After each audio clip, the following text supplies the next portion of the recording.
And just introduce our guest. This is Casey Westbrook. Casey, walk us through kind of your district, where you're at. I know you've done, Colorado Parks Wildlife efforts kind of across the state, but walk us through what you've been seeing, where you've been managing your properties. Yeah, so I'm actually east of I-25. I've got the Eastern Plains, kind of the northern third of Elk County. We've had a lot of warm weather, a lot of dry weather, right? And it's a little bit slower than what I've seen in years past, but things are starting to turn on. This is in a normal year, I'd say we're about a week away from our peak rut. So perfect. So we're still more or less on track, and out there, weather plays a role, but so does a lot of other things. I personally am kind of a believer in moon phases and things like that. And I've come to believe that after years of watching. So so that's mostly where I'm at. I've done a little bit of work in years past in other places, west I-25, so I can kind of speak to that as well.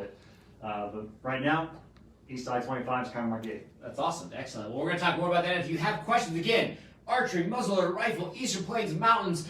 Between the two of us, we have extensive hunting knowledge, and we're here to help you out. So again, kind of wrap up where I've been seeing. My wife actually had a second rifle tag. Unfortunately, created success about 10 minutes in the opening day. So I honestly was planning on spending a little bit more time that week, kind of following up on things, but wrapped up that hunt easily and fairly early. I have a third rifle tag, so I've been out every day, and that third rifle tag is in regards to mule deer. So I've been out every day scouting, looking for the right buck for my situation.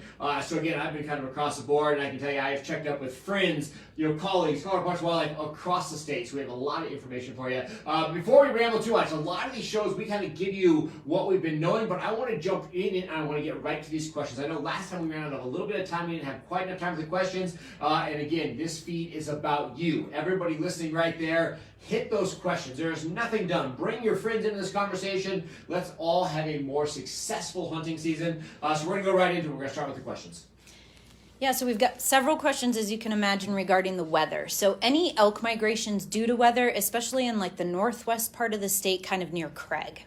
So this is one of those things that I think in all situations people hope for. And it's really, I hate to say it, but it's a style of hunting. So, in certain units, you are fairly tight quarters where you're restricted in elevation, and you definitely increase your elk population due to a migration in those wintering grounds. But a lot of those units still have high country, and sometimes it's the hunters that don't necessarily want to go to that high country or go to those extremes to find those. So in regards to like the mass migration that comes into that Meeker Craig area, and you get this massive wash of thousands and thousands of animals, there are some animals, but I would not say that you have hit that peak yet. We haven't had quite enough snow to where we're saying that like true crazy migration that you see videos of and you hear of has happened. So it has not happened yet. I will say, despite there's not a lot of moisture in the forecast, our temperatures next week cool off. It actually looks like a really good third as far as, 30s and 40s during the day, even teens at night. So I think our temperatures are looking really good. I don't necessarily think you're going to get that massive snow front, maybe to kick that migration into full swing like you're hoping for. So in regards to that specific question, we are seeing big herds of animals dropping out of the high country, coming low, but I wouldn't say that it is that big, hey, we've got so much snow that they're pushing. What are your thoughts on that? Yeah, I agree with that, and I would say that in any of these herds, you have early migrators and late migrators. They don't all move on one day, right? Absolutely. And so some of that is just their perpetual habit over time, right? We talk about the lead cow a lot. She's the one leading the way, right? So she may have kind of a time frame in her head of when she's going to move. So yeah, having some snow, it's awesome for tracking, right? It helps you know, is there any elk even on this mountain that I'm on? But it's not the only way to know what's going on out there, and it's not the only thing that creates that movement in those animals. So I think there are going to be opportunities there. It may take a little bit more, a little closer attention. But the other thing I see when we do get weather is we finally get like that 2 inches of snow, and people freak out about getting stuck and getting snowed in, so they all bail, right? Yeah, absolutely. So this could be a positive too, that it actually opens up some opportunities to stick it out and hang in there and see if you can find those. We talked about that. There's roads open right now due to the lack of snow that people can hunt places that you normally wouldn't hunt. Stuff that's usually passed in and snowed in. So I think as much as it's nice to have the snow, there's a lot of opportunity with the lack of snow. Absolutely. So hopefully that helps out with that question. So I just want to share a comment because I'm really excited about it. Dustin shared with us, he listened into the last one for second season, and they had huge success, 2 cows and 2 bucks. Excellent. And so they just want to thank you Cool. for the videos and answering all of the questions, because awesome. it definitely has been Congratulations. helpful. Huge shout out to you. Yeah. That's awesome. We love seeing that. So question regarding mule deer. How is the mule deer population looking compared to maybe previous years? I'm going to jump right to you on that. Yeah. I know my takes, but yeah, absolutely. Yeah, so I mean, it's of course, you know, you're talking statewide. There's a lot of variability there, but generally, I'd say our mule deer are doing fairly well this year. You know, I can speak again, Eastern Plains, right? So we had a really wet spring, and then the rain just pretty much shut off about the end of June. But we had that wet spring, so that helped a lot. And the animals I've been seeing, good fat, good body size. You know, so I think overall the herds are doing fairly well. I think, you know, there's if you look at a longer term, bigger scale, there's always been that concern, or for a long time been a concern about western mule deer and population declines overall. But I would say, you know, this year we're holding our own pretty well, and I think our animals are showing that in what I've seen in the harvest. I agree 100%. And the mule deers that I've seen, my wife created success on that second rifle. Obviously, I'm out and about with so many people. I've probably seen 10 harvests, maybe in between that second rifle and even that late archery. But I've never seen the fat content that I had this year. It's been 8-10 years since I saw the fat on these deer that I've seen. And honestly, I think so much of it goes with that. So, you know, you have situations where we have massive winters that can hurt the population. You know, you see that in Gunnison from time to time. And there's some of those higher mountain areas that just get bombarded with snow. And that does. It's Mother Nature, and it is one of those things. Then I think some areas, even where I'm kind of hunting, you know, central mountains, to where we're seeing increased tags due to that population doing so well. So the population is doing well, and intentionally, Colorado Parks and Wildlife is managing, you know, for sake of CWD and everything, to where they're creating more harvest, and you see more takes. Hunters are like, man, there's more stuff dying, and I don't think it's necessarily good, but it's all with intent. It's for the right reason. So, I mean, I would say, as a hunter's perspective, I think our mule deer operation and planning is fantastic. I mean, our antler growth is great. Our herd population, the actual true animals, the health of the animals that we have is great. You know, and for the general amount of hunters that we have and the availability of tags that we have in the state of Colorado, I'm very pleased with our overall herd count. And I think you need to jump to other states that have much more, you know, limited availability to hunt these mule deer, and you really achieve how many hunters we have in the woods for how good our population is pretty incredible. Yeah, absolutely. And, you know, and I would say another measure of this stuff is I have the luxury, I guess, of checking in with some of the processors, right? Processing facilities. Yep. And this actually may be kind of something to think about as we go into third season. But as of this last weekend, there were very few processors on the Front Range that had a place to take more animals. Absolutely. So we were getting down to where, you know, you were really having to shop around to find a place that could take the animal. Yep. The bad news of that is, if you don't have to process your own animal, right, you got an issue. But the good news of that is that tells me that harvest has been pretty strong. You know, I-70 runs through part of my district, and so I'm watching vehicles coming down the highway, and they're doing pretty well. So I think the numbers are there, the animals are there. You just got to go find them. Perfect. Awesome. Hope that answered that question there. But again, I think our mule deer population is very strong. So excited about it. So Sam on Facebook is wondering, do you think a 15 to 25 mile per hour winds carry your scent to a herd of elk about 600 yards downwind? So here's my take, and we're both, I think we're on the same page, but there's so much to it. So in regards to wind, I think animals can smell you, especially an active hunter. So we're talking hiking, you know, perspiring, you're moving, you are creating more scent within. You know, it's not sitting in a tree stand where you just put on fresh clothes, but, you know, so where you are, you know, fairly you know, you have a lot of odor to you, and you're getting in that wind. I honestly think that your worst case scenario wind is probably going to be in that, like, 8 to 10 to 12, because it's so steady. And in regards to that, I bet you don't can smell you 1,000 yards away. Oh, it's unbelievable. I mean, there's been times where my rangefinder won't even pick them up, and they wing you, and you're like, are you kidding me?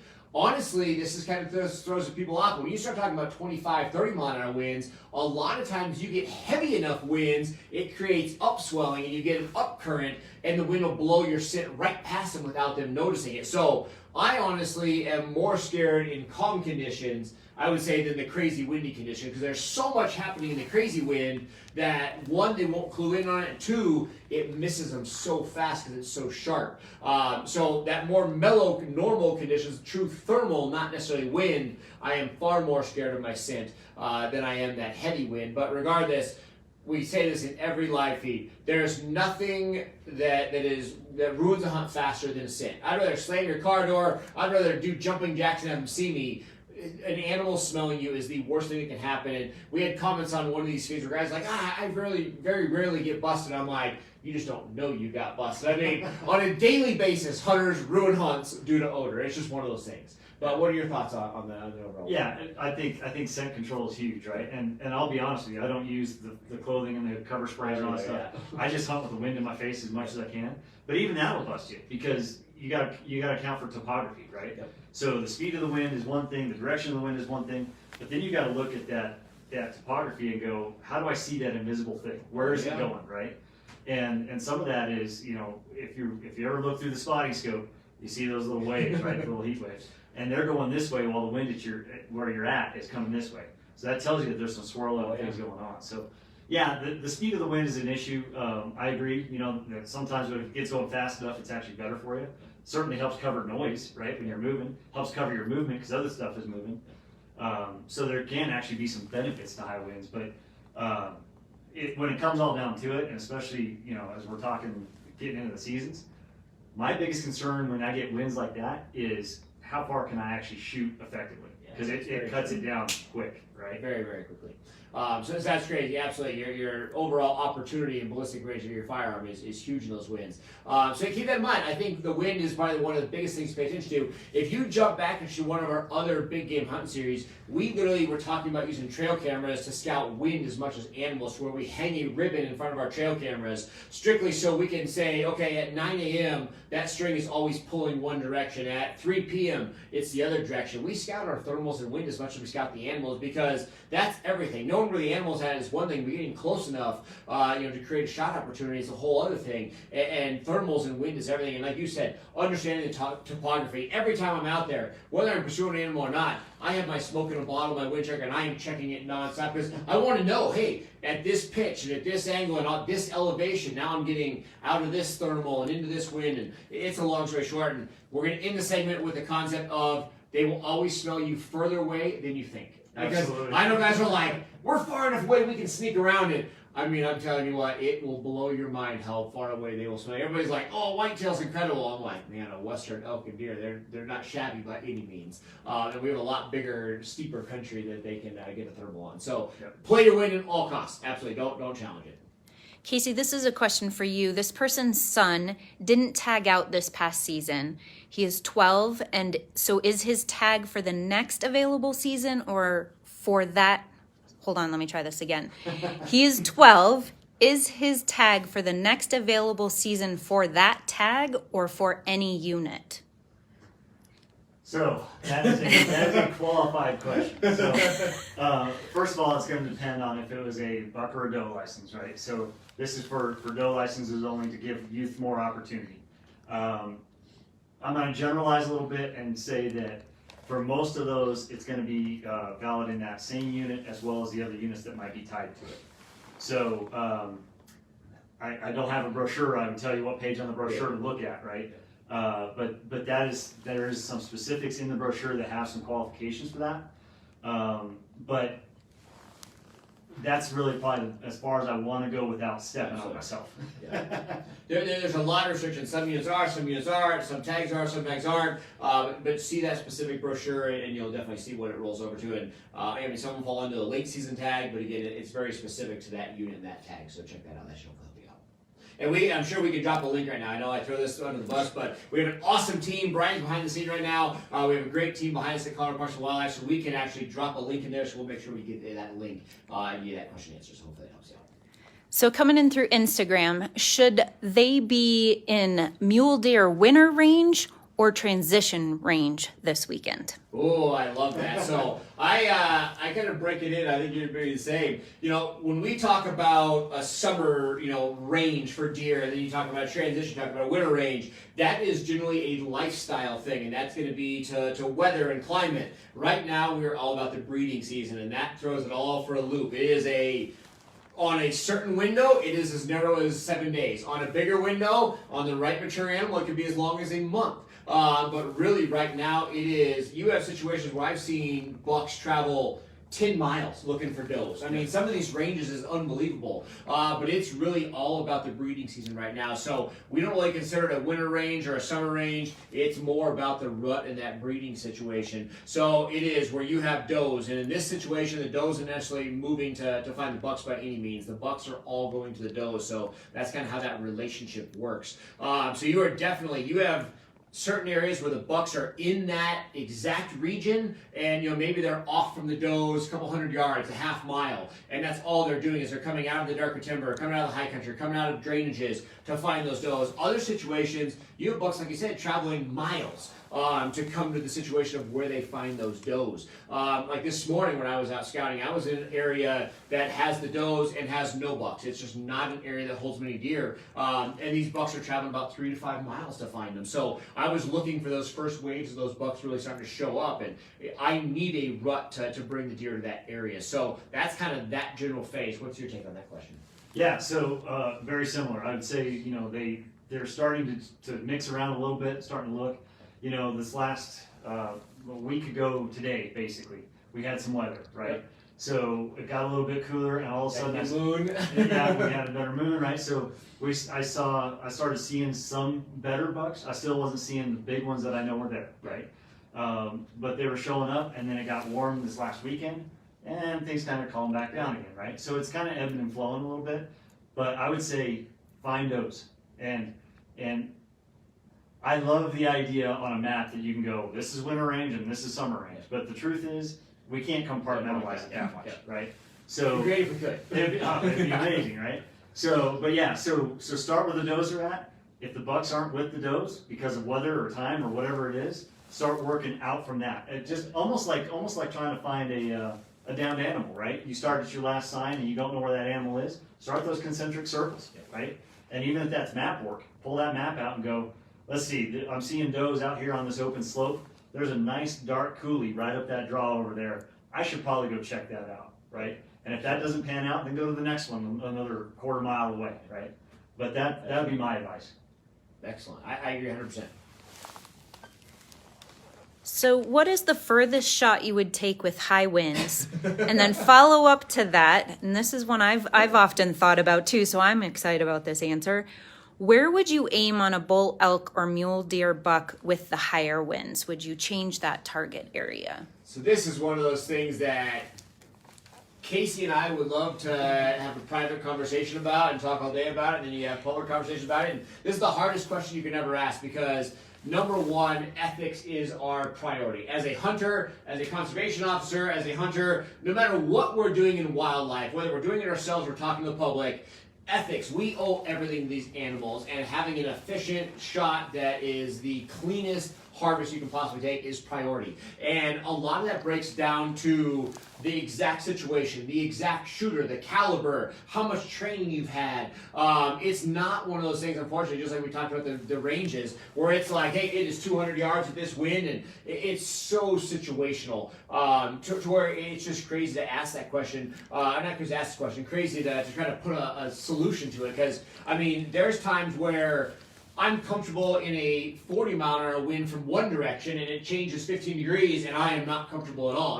If it's a direct side wind where you're just adjusting your elevation or your windage, it's very accountable, and I carry a wind meter with me and I have my chart, but all of a sudden you got it coming kind of higher to where it's like, now it's pushing my bullet to the left and down, where all of a sudden now you can't count on where that bullet's going, and it becomes tough. So it's so hard to mathematically put into equation what that is, and takes a lot of training. I will say it with this. in regards to planning for a winding hunt. So I had an elk tag last year. I was planning on hunting well above tree line. That's where my bulls were. I knew that shooting in wind was going to be the thing. So I switched rifles. So I was planning on shooting like a 6.5 PRC. I switched to a 300 Win.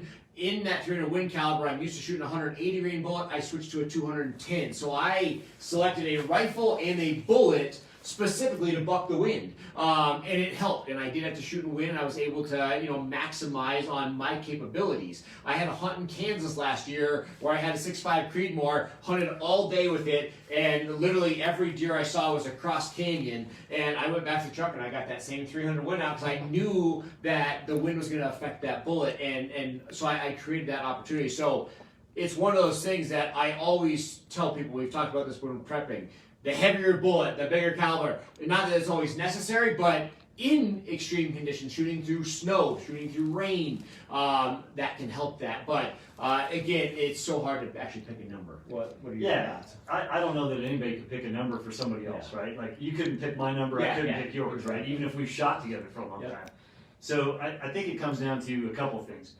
Most people, when they go out to shoot, the wind starts blowing, they're like, oh man, the wind's horrible, and they go away, right? Take that opportunity if you're at the range and the wind's blowing, go out there and shoot in the wind and figure out where stuff is going, right? So I would say that's one opportunity that a lot of us, and I'm guilty of it as well, right? I hate being in the wind. Wind drives me crazy. So, but don't miss the opportunity if it's given to you. So I'd say that's part of it. I'd say the other thing that I do actually with new shooters, and I did it with my son this year, is I'd have him dry fire in different conditions. So he's not even shooting rounds down range, right? But if we're out hunting and he's got to kneel instead of sit where he's been practicing seated, right? Well, if he's going to kneel, I'm going to put him on the stick, so I'm going to have him dry fire. I'll pick a piece of grass or something out there at 100 yards and see how steady he feels, right? But your shooting position, the direction of the wind, I mean, there's a lot when it comes to handle and windage. So if you haven't practiced it, you got to be your own judge. You got to decide for yourself. It helps to at least have a little bit of an idea of how steady you are. And that dry fire is a good way to do that in a real field condition, because let's face it, if you're going out Saturday, you're not going to make it to the range in the wind before Saturday, right? So if you're out there, kind of experience it a little bit, play with it a little bit. If you don't feel comfortable, probably not the shot to take. Knowing your boundaries is everything. I think that's the biggest thing. If you're concerned about it, don't take the shot. Talking about dry firing, this is one of those things that we don't talk about necessarily all the time, but dry firing the rifle is amazing. Learn that trigger squeeze. We're learning the break point. I can't tell you how many times on my pronghorn hunt that a lot of you guys saw pictures of, I dry fired on that buck in the field 5 seconds before I killed him, because it was one of those things. I was forced to lay down, but I wasn't laying in a normal position. I was lying as awkward as you could be. So I took the round out, dropped the mag, closed it back up, made sure it was empty, and I squeezed off on a dry fire on the actual live animal just to see it. And I was like, perfect. I didn't flinch. Nothing was good. I reloaded and I took the shot. But that's okay to do. Like, everybody gets in such panic mode, and we wait 11 and a half months for these opportunities, and you let that excitement get the best of you. But again, we owe it to the animal, so kind of keep that in mind. Now we got to jump to the shot placement. This is one of those things. We're trying to keep this live feed as real as possible. Again, I know so much of this stuff, obviously as true, ambassadors to the sport, we have to, encourage certain things. I am shooting behind the shoulder, a double lung shot in 99% of the opportunities for multiple reasons. Number one, breaking them down by their lungs is a very vital shot. It's a clean harvest, and it is giving me the biggest opportunity. So as opposed to a heart shot or a smaller, we'll call it a kill zone or a bullseye shot, that's where that double lung gives you a big target. So even if you're off several inches, you're still getting those double lungs. So it's efficient, it's a great shot. It's 99% of my opportunities. When you start creaking into the shoulder, in most animals, your heart's actually going to be blocked by the shoulder to get like what's considered a heart shot. You're shooting through the shoulder and or the animal is quartering away. Again, it's very lethal. It breaks them down. They don't necessarily walk as far. Obviously, we are hunting for meat. So anytime you take a shoulder shot, you're going to start damaging some of that meat. So that's why I tend to avoid that. The only time that I'm really looking for those shoulder shots is in a situation of, hey, I am on a very steep break. I'm going into a nasty canyon. I'm really worried about recovering that animal. Generally speaking, if I'm not worried, I'll let the animal go because that's kind of what it is. Again, that ethics, kind of falls in there. But the shoulder shot is ideal for the breaking the animal down quicker, dropping it in its tracks type thing. But again, I'm here for the meat, so I tend to necessarily not do that because I lose so much of that shoulder. That's where that double lung, it is such a great shot, and there's less room for error, especially with multiple calibers. Whether you're close or far, the bullet type you're shooting, again, if you're shooting a soft bullet, you can hit that shoulder, get extreme expansion, but not get enough penetration and not have a harvest. Or you can get a bullet that doesn't open up at all because that shoulder blade is really clamping it. Don't get a great, ballistic performance, and you can lose the animal. Let's talk to you about shot placement. Yeah, so, I mean, as far as placement goes, I'm 100%, right? I agree with that. So, the thing I'll say is, we wait all year for this week, 10 days, whatever opportunity, right? 2 seconds. Yeah, right? Exactly. 2 seconds, 1 second, right? Whatever it is. But the truth is what makes us, so excited about this and into it is, all year long, I'm looking at deer, and not every time I look at a deer, but a lot of times I'm like, if I was to shoot that deer, how would I do that? Right? Exactly. Where would I put that bullet? So why not do that? And even if you got a deer license and you see an elk, think about, well, where would I shoot that elk, right? Just to run it through your head.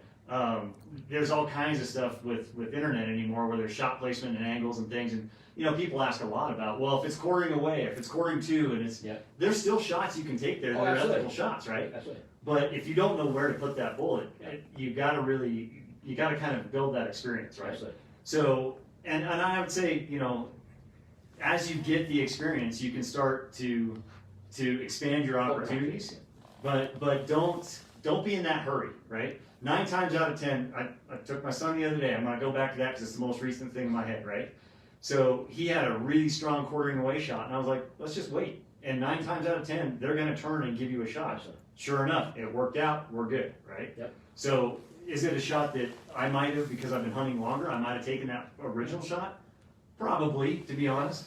But there was nothing wrong with waiting because we got the opportunity later anyway. Absolutely, for sure. Keep that in mind. And also, think about the line of the path that the bullet takes. Again, I know we're spending a lot of time on this, but I always encourage that. So again, if it's quartering away, draw your line. Say, okay, halfway through the body, and then, at the bullet angle, where is that going to go? Is it going to be a single lung, a double lung? Do I get heart? Am I in front of the heart? Think about the path of that bullet, and if you draw a line straight down that shoulder blade, and then draw a line through the middle, imagine where that center point is and get your bullet to cross through there. And that's a great, kind of concept. The biggest thing I would say that I talked to hunters on second rifle, I had a lot of hunters that had some struggle points recovering their harvest. They were successful in doing it, but they did not have the shot that they want. And all these hunters, there was actually 3 different people that I talked to that called me from this actual life. They're like, hey, we've been following, I'm going to ask you a question. All these were angle shots. So they all hit an animal what they thought was perfectly behind the shoulder and perfectly level in the body. But the problem is, when you're shooting up and downhill, you don't want to shoot them perfectly level because oftentimes that bullet goes too high. Most of these were all elevated shots.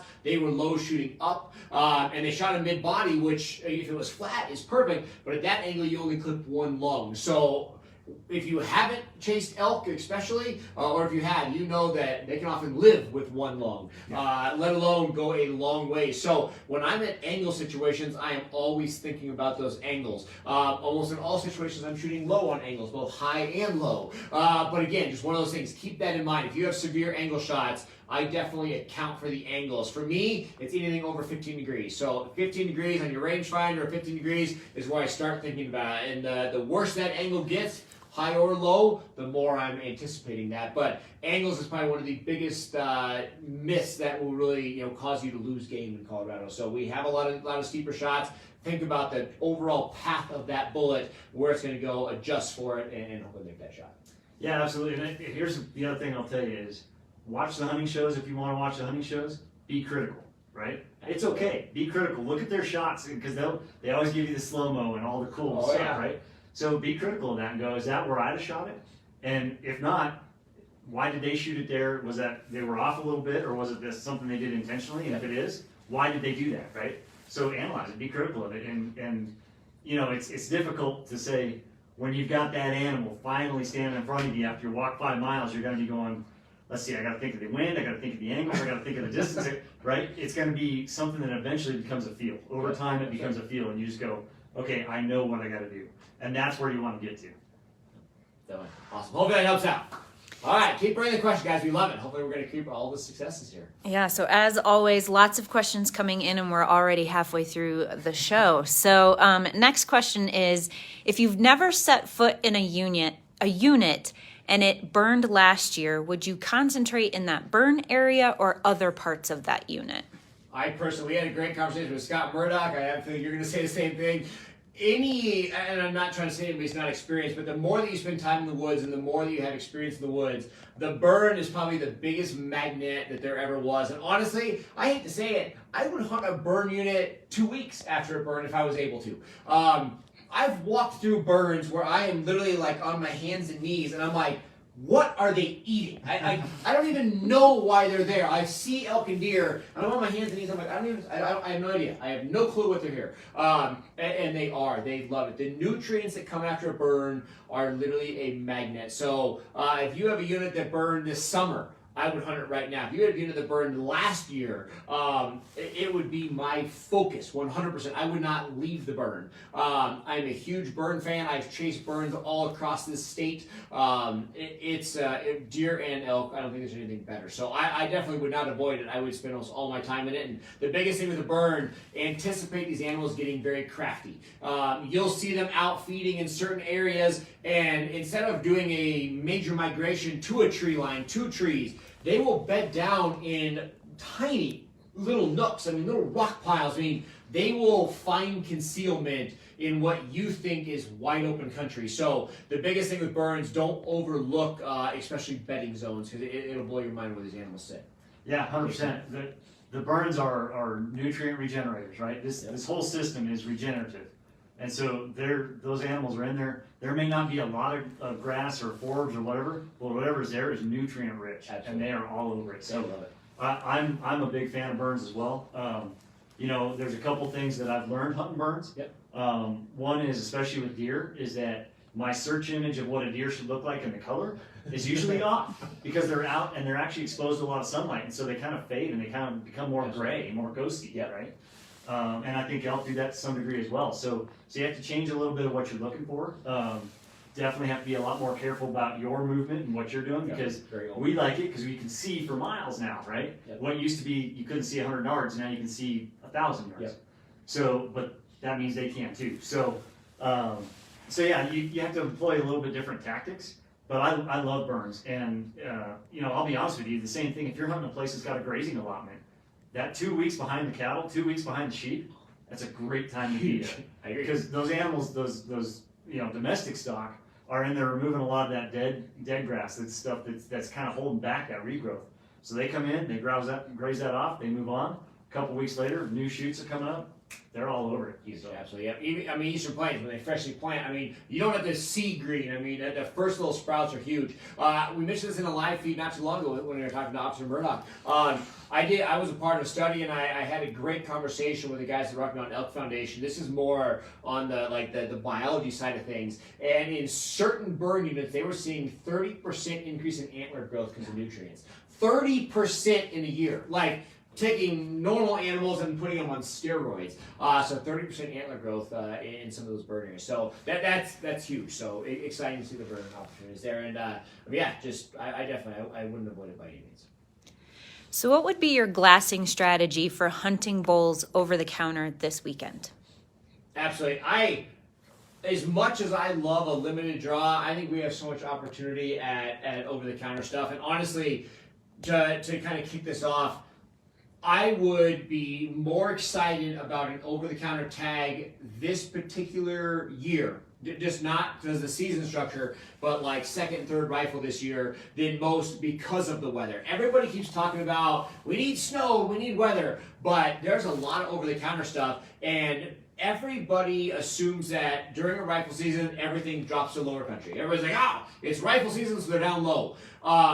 you see a major change in bulls. So the normal habits, right? So they have a smaller group, smaller harem. They breed during that September true rut phase. Then as you start getting towards the end of September, October, you see the bulls gathering bigger harems. It's all strength in numbers. The more cows they gather, the more opportunity there's one still breedable, and they kind of do that. Then once the guns start going off, you start getting into mid-October, you go into a post-rut phase. The big bulls leave the cows, young bulls still stay with the cows, and those bigger bulls kind of go into darker canyons, dark trees. They go independent for 7, 10, 12 days. They recuperate. It's been a rough go for them. At that point in time, if you don't have drastic snow, I cannot tell you how many of those bulls return right into some of the higher country out there, archery type country. I mean, 13,000 feet type country. Everybody's like, it's November, they can't be up there. I watched bulls this morning at literally like get a gold medal for climbing the peak of the mountain type awards. I mean, they were up there, and we don't have the snow this year, so I think it's going to open up a lot more opportunity. And honestly, it's so much easier to go find a bull way up in the high country where it stands out, where it's easy to get to, opposed to chasing around hoping he crosses through one meadow or crosses through one drainage. So I think the over-the-counter opportunities right now, as we don't have a lot of snow, are better than any of the odds of a snowy year. So I think there's some great opportunities. What are your thoughts on over there? Yeah, I think anytime that you can catch them in the alpine, it's a little easier, to be honest, right? So the question is, how do you close the distance, right? Yeah. But yeah, I would be glassing alpine if I had that in a unit. If I don't have that in a unit, though, I would go back to a little bit of what we talked about. Last time I was here, it was right at the beginning of archery season, right? And we were talking about how those elk were using not just elevation, but they use the aspect of the slope, so that north-facing slope as kind of a place to go hide out. So, in a snow year, you might catch them out on the south-facing slope because the sun's hitting and there's melting their food source. They can get to the food. But now, man, if I'm not in a unit where I can go high, I'm gonna be looking in that darker stuff right at the ridges of that, right? And that's hard stuff to glass. It is. I mean, it takes patience that I don't have. Patience of a saint to glass that stuff.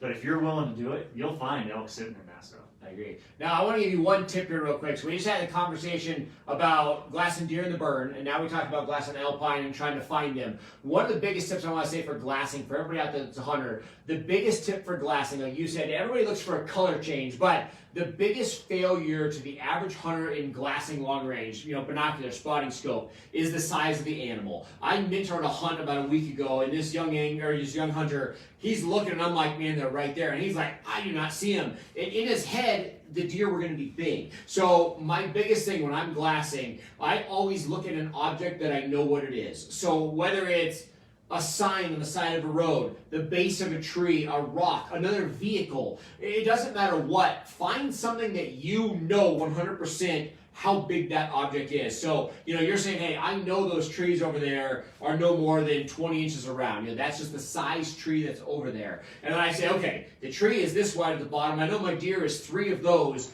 And I start getting into my head the perspective of how big my target is. And once you do that, all of a sudden, the woods will come alive with animals. It's more when you're like, you're thinking they're this big and they're this big, and you just overlook all of those animals. So when you're glassing, the biggest thing, more than color, more than movement, I try to estimate the size of the target that I'm looking at. So find something that you know what it is in your optics, get a good estimate of that, and start looking down in those pieces of your optics. It'll blow your mind what you start finding, for sure. Yeah, that's a killer tip, and really not one that I've thought about, but you're absolutely right. I mean, when you're looking at a deer at 600 yards, it's that tall. It's itty bitty. And in your head, it's a big animal. Yeah, yeah. So that's a huge help, I think. Yeah, absolutely. Just keep that in mind. I promise you. Try it in the next couple days. It'll shock you what more animals you'll start seeing.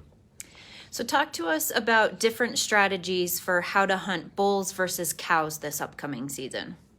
Excellent. I think it's a lot of what we just said. You're going to have cows and even some young bulls together, bigger groups. Anytime you have a bigger group, I think you're looking for that more open area. It's harder to conceal 50 cows or a big group of animals in that dark timber, so they look for those bigger meadows, those bigger openings, those bigger open hillsides, as opposed to the more mature bulls are single, independent groups, they are higher away. They don't want to be a part of that association. So we're really seeing that separation. I'm seeing those bigger bulls, rougher country, steeper country, rockier country. I'm seeing those cows and those bigger harems kind of in the more openish kind of country. And that's probably the biggest distinguishing fact is I'm archery tags. I'm the last frontier. I'm going to the roughest country for those bigger wintering bull herds, as opposed to some more mellow country for the cows, calves, younger bulls. What's your take on that? Yeah, I think, something else, and I don't know if you agree with me on this or not, but,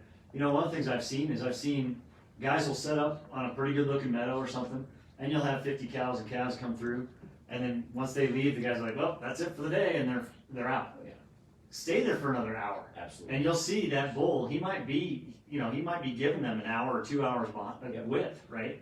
But eventually he kind of comes wandering through as well. So if you're in elk, that's a good thing. Like being an elk in this state is difficult. Yep. So if you can find elk, don't immediately go, well, it's all cows and calves, I'm not going to find a bull, or I'm not going to find the bull, right? If you know that there's hidey holes for each, then obviously go hunt the hidey hole, right? But I do think a lot of times I see that where it's like, man, those elk all came through and there just wasn't the one I wanted, and so I'm off, right? And then even as far as like finding those cows, again, those bigger open areas, I think we're going to be looking for that. You're going to be looking for that spot where are 50 cows and calves going to go bed? Yep. Right. Absolutely. So and we've talked before about not really trying to push stuff out of the bed, leave the beds alone, right? But you got to look at it and go, okay, well, this is a beautiful meadow for feeding. Yep. Where is that number of animals going to go bed down? Absolutely. And if that doesn't exist, go to the next meadow. Yep. Right? I agree 100%. So awesome, great tip. Now we're going to talk a little bit here. I know we have a couple of deer rut questions coming up, so I want to talk about midday stuff with that. But we'll wait for those kind of questions to talk. But there's some opportunities for some midday hunting that I think so many hunters overlook for sure. So switching gears just a bit, this person is interested in butchering their own animal prior to leaving their hunting unit rather than taking it home. Is that a possibility? Have you ever heard of people doing this, and can you give some tips or strategies for that? I would love for you to talk about the actual legal aspects of that. So there's times where, I create my harvest, I quarter everything. I mean, even if I could drive a pickup to it, I quarter it, I want to get it off the carcass, I want to get it into coolers, it's easier to manage, so I quarter, almost everything. If I am that 10 miles back country, I'll debone it just to save weight. You gotta be cautious. A lot of your butchers, this is more just that helpful tip, won't accept boned out meat until a certain time. So, like the couple of the main butchers in Denver, it is all boned in meat until after a certain date. After a certain date, they then take boned out meat. So again, there's opportunities there, not so much on the legal aspect, more just what your processor will handle. So I'm quartering or deboning, and then I actually take everything of mine to a processor. I don't, other than cutting steaks, I don't do that. But I'd love for you to talk about that. I know you've done some processing, and also talk about the legalities of when can we remove evidence of sex, and when is it truly processed and packaged. Walk us through that. Yeah, so there is a difference between quartering something out and processing it, right? Absolutely. So as a general rule, I'm going to say it's not processed unless it's actually cut and wrapped, which means individual packages, usually labeled, right? That kind of thing. And so when you get to that stage, that's when that evidence of sex can be removed. But up until that point, keep it, okay? And not just keep it, but keep it naturally attached, right? So when you've got a quarter, you've got to have that evidence of sex on the quarter. And it doesn't have to be on both. It has to be on one or the other. I think we probably talked about this before. It's better to plan to put it on both because inevitably you're going to screw up one side, so at least you got a second chance, right? So we have those things, and we also have some things with over the counter as far as like number of antler points, point restrictions, right? So we got to consider some of that, but it's okay. It's always okay to reduce that animal to whatever size it is to get it out of the field. Absolutely, get it into coolers and preserve it. That's what we're here for, right? Yep. So we don't want to discourage that. But don't think that cutting it into quarters is the same as processing it, and that you're cutting the evidence of sex off and you're going to be good. That we're going to end up having to discuss that, right? And this isn't necessarily a legal way of doing things. Well, one thing I will tell you that has saved a lot of guys that I've dealt with: pictures, right? If I know that I've got pictures of the guy with this elk and it's this elk right here, right? and then I've got pictures of him in throughout the processing, the quartering process, and then I contact him down the road, and there's no evidence of sex on the quarters because he screwed up. Yep. You know, we can probably work something and make some sense out of this deal, right? We want to be reasonable about it, but this evidence of sex and those things are important because it's how we manage wildlife, right? We're managing based on not only the location where animals are harvested, but what animals are being harvested and those things. So it's not just something we do to make it difficult. Yep. But I guess let me document everything. It's huge. Yeah, document it for sure. You know, and so to come back to that question, if you're prepared, and I've seen guys do it at camp where they've got their butcher paper and all their stuff. Grinders. Yeah, man. If you're willing and ready to do that, cool, go for it. And then that evidence of sex can come off if you've got it butchered and packed. Just make sure it's to that extent. Yeah, but it's got to be that extent. Yeah, absolutely. Hope that helps. So in a previous live feed, you talked about mature bulls in a winter phase. What does this mean? Excellent. That's kind of the same stuff that we're talking about. It'll shock you. Again, it comes with a maturity level. Because I don't want to say this is all bulls across the state, but when you get to those true mature bulls, bulls that are at that 5.5, 6.5, 7.5 years old, they're in a higher caliber status of life. That's where you get those bulls that oftentimes you see it on these mature bulls. How they summer is how they winter. And people think I'm crazy sometimes, but if you have a bull that is very independent in his summering grounds, May, June, July, he'll winter that same thing solo by himself. If he summers with a big group of bulls, 10, 15 bulls, oftentimes that bull will winter with those big group of bulls. And that's kind of how they have their patterns. But a big wintering phase bulls, like we said, you see them separate. They go off independent. They know that being by the group of cows is dangerous. They've gone to that point of life to where they know that first rifle goes off and they're like, rut's over, I'm out. It's time to bail. They know the hunting pressure. They know the hunting status. They know what is dangerous. And they separate themselves. They go into more remote areas, higher country, all of that kind of stature. And that's what we consider that true wintering phase of those bulls. And they only come down when Mother Nature absolutely forces it. So we've talked about this in other live feeds. It's not a dusting of snow. It's when your grass is 8 inches and your snow is 12 inches. Where they can't nose it off. They can't, with their nuzzle, they can't paw it off. They are forced by Mother Nature to come down, not by choice. Like some of the cows, you see them bail fairly early. They're like, it's a little bit of snow. We know it's coming. They anticipate it and they move us. Where the bulls, it is more of a push comes to shove. They are like, there's no more water. They're frozen, starting to, the snow's crusting over. There's no grass, and they bail. But I see these bulls sometimes stay in the high country until January before that happens. So again, when we talk about the winter phase of bulls, it is more that kind of separation to those more remote areas. But again, it's not all bulls. It's more of that really extreme kind of maturity where you see those bulls kind of having that major separation. Yeah, and I'd say don't forget that we're animals too, right? So I would kind of make some analogies here and say, youth, the inexperience of youth is replaced by enthusiasm. And that's true in wildlife as it is in people, right? Yep. Like your teenage kids and your teenage animals, right? Yep. They're pretty equivalent. And so when you're talking these big mature bulls, you're talking the 40-year-old guy that maybe gets up every morning and it hurts a little bit. Yep. So he replaces his enthusiasm with experience. And so how is he not going to get shot? He's going to go to the places where he's not going to get shot, right? He's not going to move a whole lot. He's not going to go a lot of places. He's going to be kind of smart and lazy, right? Yep, absolutely. And so they don't get like that without figuring that out. So. I agree.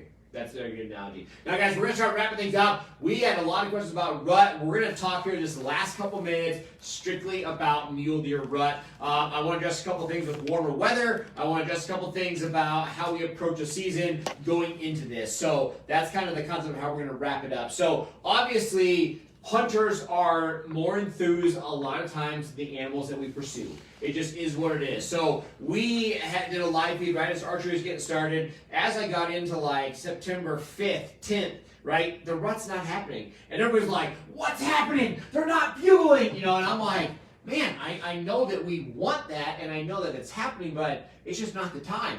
I'm getting a ton of questions right now. Everybody's like, man, it's warm. I'm not seeing the bucks with the does. We're in November, 8th, 9th, 10th, whatever it is.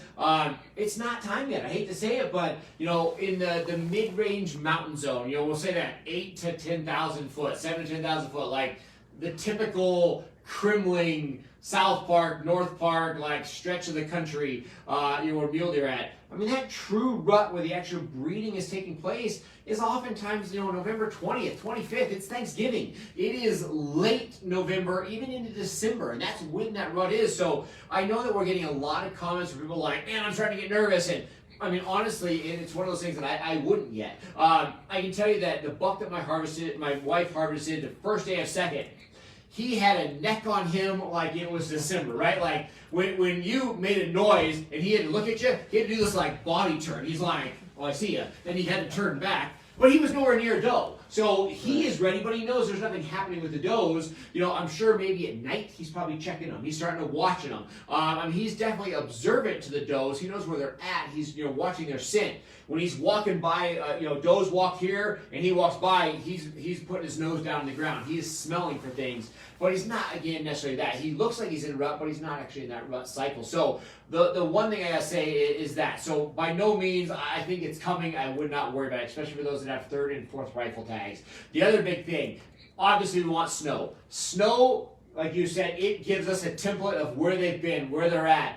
Obviously, the poor deer stand out like a sore thumb in a snowstorm. So we love that aspect, right? It just isn't we as we are hunters. If it does not snow, this is a big tip, the rut's still gonna happen.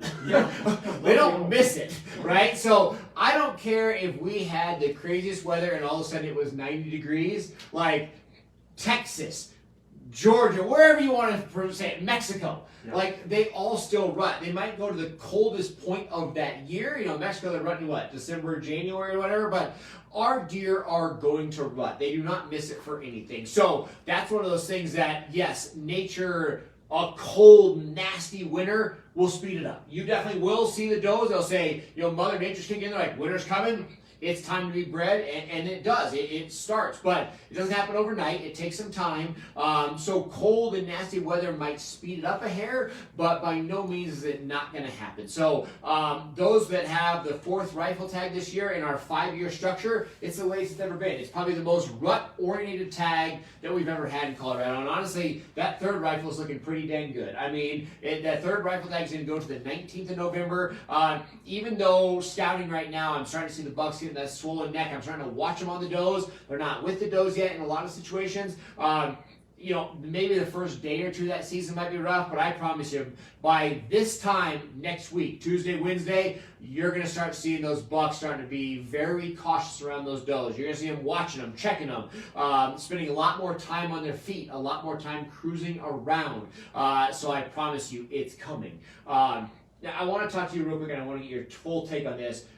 Everybody goes out for a morning and an evening, right? Now, we wait all year for the tag, but somehow we find importance of being back at camp, like playing cards or napping. I don't know what we do midday, right?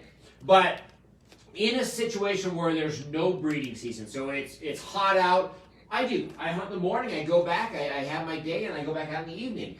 During a rut, it is so often for these bucks to be chasing does, the does to bed down at 8, 9 o'clock. The does do their same thing. They bed down, they're sick of this guy chasing them, but once the does bed down, it is so common for those bucks to lay down for 15, 20 minutes with them and then get up and they're like, I gotta go find more does. Yeah. And they cruise around. I cannot tell you, to even begin to describe the success I've had at 11, noon, 1. It's a sea of orange. There's hunters on every ridge in the morning, and at 9, 10 o'clock, they all leave. And I'm like, I'm gonna stay. And at noon, the deer activity you see will blow your mind. Walk me through that. You're probably exposed to it more than anybody. Yeah, no, I totally agree. And, their drive is pretty mission focused, right? If they're a buck. So, and I can tell you, you see it.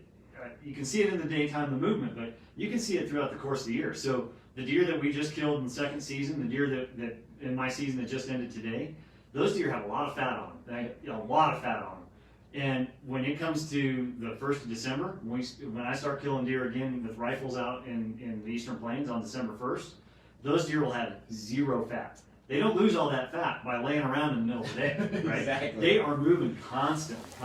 And they're moving all night too.